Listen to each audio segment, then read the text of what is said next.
अस्सलाम वालेकुम दोस्तों, सिंधी चाइनीज़ एकेडमी में तव्हांखे वेलकम। दोस्तों, अॼु पाण हिकु नओं लेसन सिखंदासीं, फैमिली या पाण चऊं चाइनीज़ फैमिली लेसन। त इन में पाण सिखंदासीं त चाइनीज़ में जेके फैमिलीज़ जा मेंबर आहिनि उनखे चाइनीज़ में कीअं सॾियो वेंदो आहे। त नंबर 1 आहे, चाइनीज़ जो वर्ड आहे उहो आहे चिया थिंग, मतिलबु फैमिली या ख़ानदान, चिया थिंग।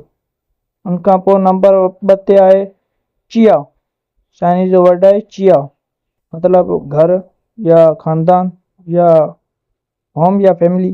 उनखां पोइ वर्ड आहे पापा, मतिलबु फादर या पीउ। उनखां पोइ आहे मामा, मामा मतिलबु मदर या माउ। उनखां पोइ पाण पढ़ंदासीं फूछिन, फूछिन मतिलबु वालिद, मतिलबु इहो हिकिड़ो फॉर्मल आहे, अदब जे हवाले सां आहे। फूछिन, फूछिन मतिलबु वालिद फादर। मूछिन, मूछिन मतिलबु मदर वालदा।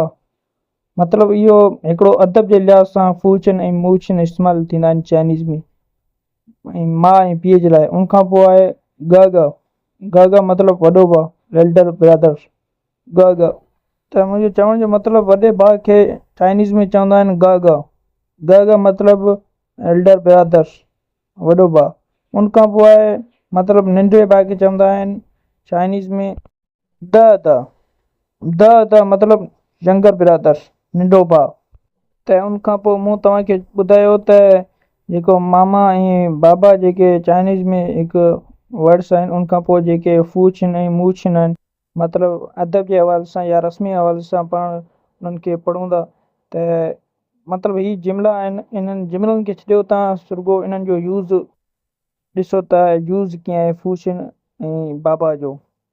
मतिलबु हू जेको फूछिन जो जेको वर्ड्स आहे उहो कीअं इस्तेमालु आहे ऐं बाबा कीअं इस्तेमालु आहे। त आउं तव्हांखे ॿुधायां, जीअं हीअ चाइनीज़ जो जुमिलो आहे, हीअ मुंहिंजो बाबा आहे, पाण आम अंदाज़ में चवंदा आहियूं। त उनजे लाइ इस्तेमालु थींदो चाइनीज़ जो ज़ेशियस वाह बाबा, ज़ेशियो वाह बाबा, मतिलबु इहो आम अंदाज़ आहे। उनखां पोइ पाण हिकु रस्मी अंदाज़ या उनखे अदब जे हवाले सां ॿुधाईंदासीं त चाइनीज़ जो जुमिलो आहे ज़ेशियो वाह द फूछिन, मतिलबु हीअ मुंहिंजा वालिद आहिनि। उनखां पोइ तव्हांखे ॿुधायां त हस्बैंड खे छा चवंदा आहिनि या मुड़ुस खे जांग फू। उनखां पोइ वाइफ खे या ज़ाल खे चवंदा आहिनि छीज़े। चाइनीज़ जा 2 वर्ड आहिनि जांग फू, छीज़े, हस्बैंड वाइफ।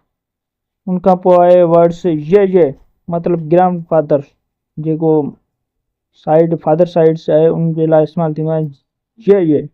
उनखां पोइ आहे नाय मतिलबु ग्रैंड मदर्स, हिकिड़ो ग्रैंड फादर, हिकिड़ो ॿियो ग्रैंड मदर्स। उनखां पोइ आहे चाइनीज़ जो वर्ड्स चे मतिलबु एल्डर सिस्टर्स, मतिलबु वॾी भेण, चे। उनखां पोइ आहे वर्ड्स मेमे मतिलबु यंगर सिस्टर्स, नंढी भेण, मेमे। उनखां पोइ आहे पुट खे छा चवंदा आहिनि चाइनीज़ में अर्ज़ पुट। उनखां पोइ आहे त डॉटर खे चाइनीज़ में छा चवंदा आहिनि न्यूअर मतिलबु डॉटर या धी। त उनखां पोइ आहे वर्ड्स चाइनीज़ जो वाई गोंग मतिलबु नानू या ग्रैंड फादर। वाई गोंग ॾाॾे जे लाइ अलॻि ऐं नाने जे लाइ अलॻि, वाई गोंग मतिलबु नानू। उनखां पोइ आहे वाई पो मतिलबु ग्रैंड मदर, इहो नानी जे लाइ इस्तेमालु थींदो, वाई पो मतिलबु नानी, ग्रैंड मदर।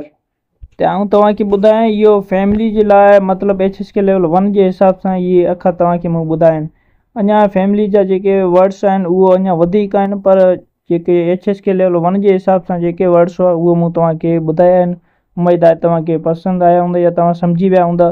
त सब्सक्राइब कयो मुंहिंजी सिंधी चाइनीज़ एकेडमी चैनल खे ऐं वधि खां वधि शेयर कयो। शुक्रिया।